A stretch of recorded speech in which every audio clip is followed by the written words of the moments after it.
We are big fans of the AGES model here at Intrepid, and it's a simple way to engage parts of the brain for learning. So if you want to tap into engagement, try using AGES. But what exactly is AGES? It's an acronym that helps you connect with learners in that particular part of the brain that's good for learning. It's the hippocampus. So the hippocampus is a small part of the brain that's critical to turning that short-term information into long-term memory. The more active the hippocampus is during the learning new information, the more likely it is that you'll retain it. So this AGES model stands for attention, generating insights, emotions, and spacing. Now, we've talked about gaining attention through new and exciting visuals, writing tones that people aren't used to seeing, and providing them with a variety of content to keep things engaging. But let's talk about generating insights. So generating insights allows learners to connect the new information that they're learning to the existing concepts and ideas in their own world. So in Intrepid, you can allow learners to generate insights through a variety of methods like discussions, polls, or activities like missions, projects. And they allow you to create a space where learners can not only share their own ideas, experiences, or examples, but also learn from each other and not just the talking head on the screen. And so long story short, you give learners a chance to show how smart they are. Let me show you an example. We'll bounce back to one of these discussions here. What do you think we should unlearn? So in this example, we asked people with this previous reading, we told them about some things in the past that created these silos in learning and development. And we're asking them, what other old habits do you think we should unlearn? So you can see here, we have 115 comments. So there's a whole lot of discussions going on, but it's not just individual posts. So if I were to search or sort this by most replies, you can see that we're having lots of conversations within the class. So we can tag people. And if I were to click on any of these names, it takes me to their profile. They'll get a notification when they're tagged as well. And you can see that the conversations continue to go on. We're learning from each other and sharing examples. All kinds of good stuff happening here. On the same note of this, emotions are the next thing to tap into.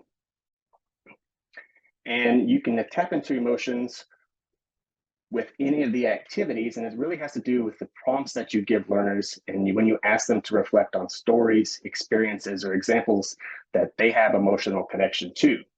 So when they have an emotional connection to the content or to the response that they're giving, they're more likely to be more connected, and in turn that makes for more engaging posts for others to read about as well.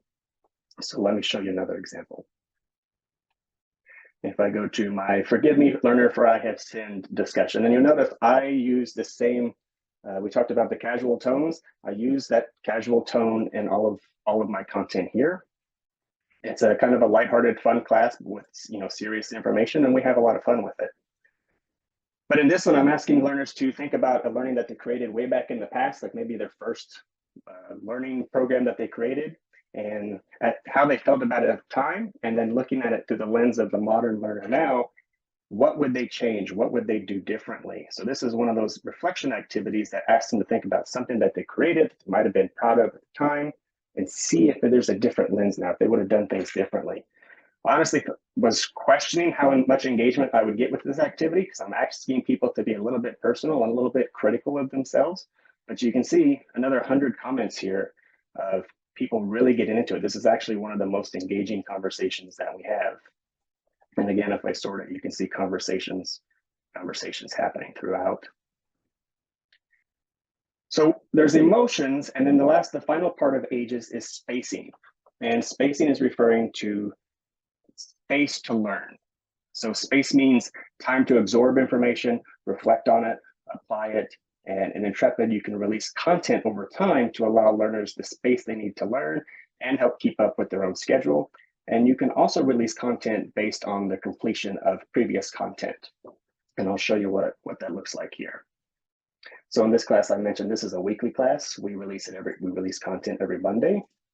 So you can see here that week 1 is already available. Week 2 will release on November 13th and week 3 on 11/17. But I could also change this and I can release it based on content. So the learner can proceed at their own pace. They're just not going to see the new content or the new weeks until they've completed the previous content. And I can make that completion criteria, I can make that whatever I want. It could be complete all the content. It could be just complete certain pieces of the content.